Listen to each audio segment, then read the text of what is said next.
Yeah. What is mental health? You know, when I'm asked that, medyo mahirap sagutin. Kasi there are many aspects to mental health. Yeah. So I'll just base the answer on my practice, my clinical practice, no? When I think about mental health, I think about four things. I think about wholeness, yung pagkabuo ng tao, di ba? Wellness, you know, how good she or feels about himself or herself. Growth, yung stagnant ba siya or may progress sa buhay niya. And then yung healing, meron ba siyang mga trauma sa buhay, may mga hindrances or blocks. So I think of mental health in those terms: wholeness, wellness, growth, and healing. You know, so some people, they just think, oh, mentally health, dapat walang psychiatric disorder, psychological disorder. But that's very limited you know. When I think about mental health rin, I also think na mental health is just one aspect of holistic health. Hindi naman pwedeng mapaghiwalay yung mind, body, emotions, relationships, and environment. They're all interacting with each other.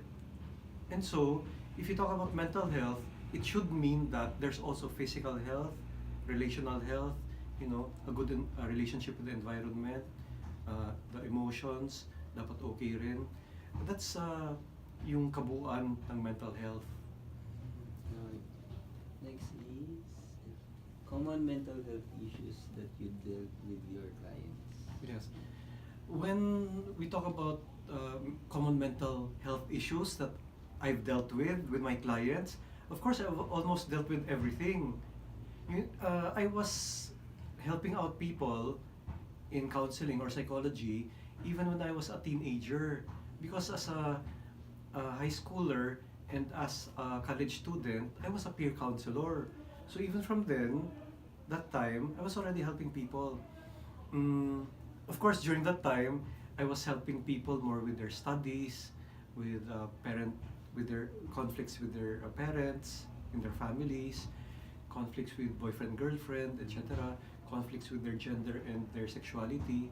So that helped me kasi that was the base for me to feel comfortable working with those types of issues when I got older and even now that I'm a professional. So everything added up, walang nasayang. Yung experience ko as being a peer counselor in high school and grade school, that helped me even up to now. So let's see, common health issues. Now, the most common would be depression, bipolar, anxiety disorders, schizophrenia. Those are the main major psychiatric disorders. I'll also get people with let's see, sexual problems like perversions and those stuff, paraphilias, personality disorders. So basically the whole range. Also because naman that I am full-time. I'm a full-time practitioner. So I work for around 10 to 12 hours a day, and every hour I encounter a different problem. Okay, so for sure I'll encounter one of those problems at one time in the week. The other thing I want to say naman is yung mga non-DSM-5 problems, syempre I also encounter yung mga common things like self-esteem issues, anger management issues, issues with their gender and sexuality. You know, those are non-DSM-5 issues that I also deal with. Next is challenges you have encountered in your health. Challenges I've encountered in my career, I've had a lot of challenges. Pero right now, what I think about is when I do family therapy. When I do family therapy, medyo challenging kasi I have to deal with every member who don't go their separate ways. They go back together. So I have to be very careful when I deal with them.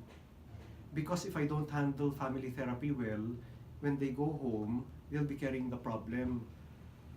It's not like group therapy eh. After we've met, even kung magkalabuan, you go your separate ways eh. Pero here in family therapy, it's a bit more sensitive. If there's one misunderstanding, then when they go home, they may carry it. That's one. The other thing probably would be, kung psychiatric, I don't exactly have too many challenges because I'm kind of used to them. Siguro people who are suicidal, actively suicidal on the spot. Because when they see me, I have to take care of them. Because if I let them go and they come here alone, if I let them go, they get out of the clinic, I would be terribly afraid that they might kill themselves.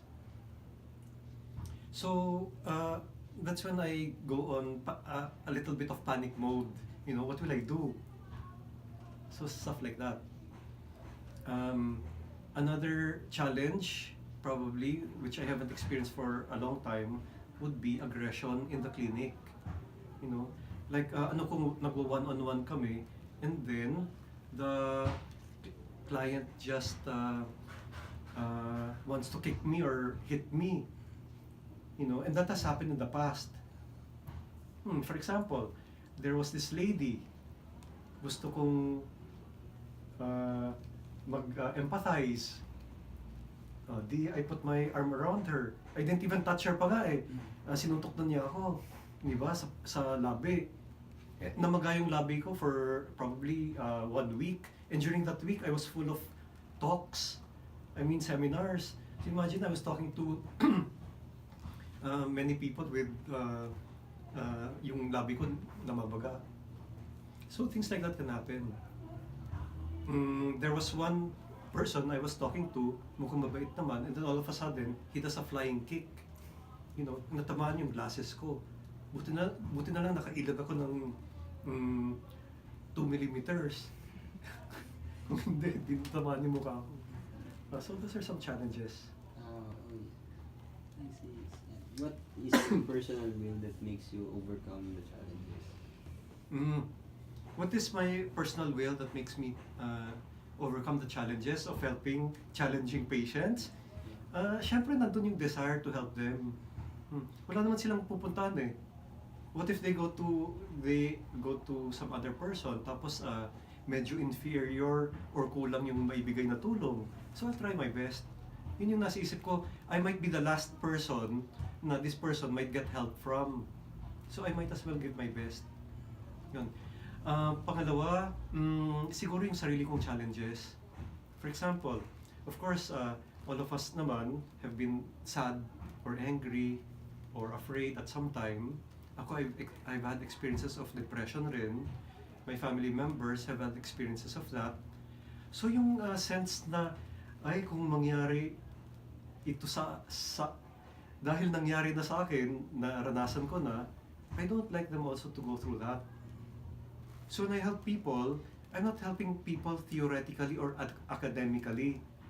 I'm helping them as a person who also underwent such problems. Hindi ako iba sa kanila. That's why when I talk to people, usually I see them naka-level ko. They come here as patients, pero I talk to them like they're one of they're like me.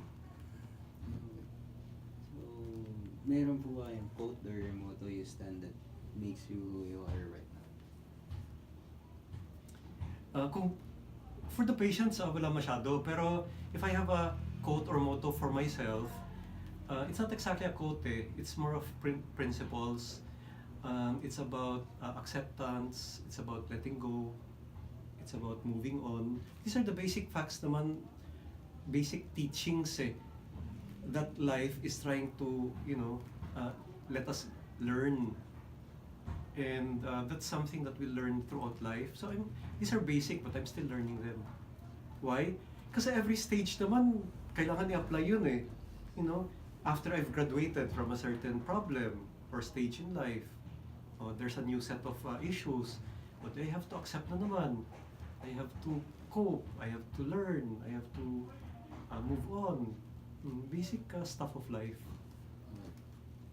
Makes sense. How do you approach those who don't have any broad knowledge about the mental health? How do I approach the people na wala masyadong kaalaman about mental health? Sometimes I can get excited because I'm imparting knowledge. Yun yung goal ko naman I'm a teacher. Di ba? Yun, no? I'm a psychology teacher. That's my superpower. So that's okay. May mga tao naman na medyo resistant. Yan. So, my approach is to be a bit more patient and to simplify what I'll teach para magets nila. And siguro, mas what do you call this? To teach it or impart it in a way na what do you call this? Yung in sync sa experiences nila para madali nila magets. So rather than imparting it theoretically or academically, yun, I'll try to find a way na magigets nila. So, yeah, advice to those who are afraid to seek help but want to. Yes, what is my advice to people who are afraid to seek help but want to? Isipin ko muna. Ang gusto kong sabihin sa kanila, it's alright to feel afraid. Okay? Siguro ang i-weigh nila kung ano yung mas mabigat, yung takot nilang magpatulong or yung matulungan talaga para maka-move on na, mag-heal and move on. So yun yung advice ko sa kanila. Kung ma-overcome lang nila yung takot nila, baka naman yung gains, yung benefits ng pag-overcome mas mabuti para sa kanila. You know, ang gusto ko rin sabihin, mas brave nga yung taong nagsisik ng help kahit takot sila. Dahil in-overcome nila yung fear nila di brave sila, di ba? Kesa sa taong nag-iisip na hindi nila kailangan ng tulong. Kasi right from the start, hindi na sila matutulungan. So pwedeng cop out yun kaagad. Yun. Yung iba naman, ang masasabi ko, sometimes kailangan lang ng extra encouragement to seek help. Yan. So siguro let's not force people who don't like to seek help. Baka hanapin muna yung opening, and then pag nakuha yung opening, then we can encourage them na to seek consultation. That will be all. Okay. Thank you very much for that. Sige, thank you.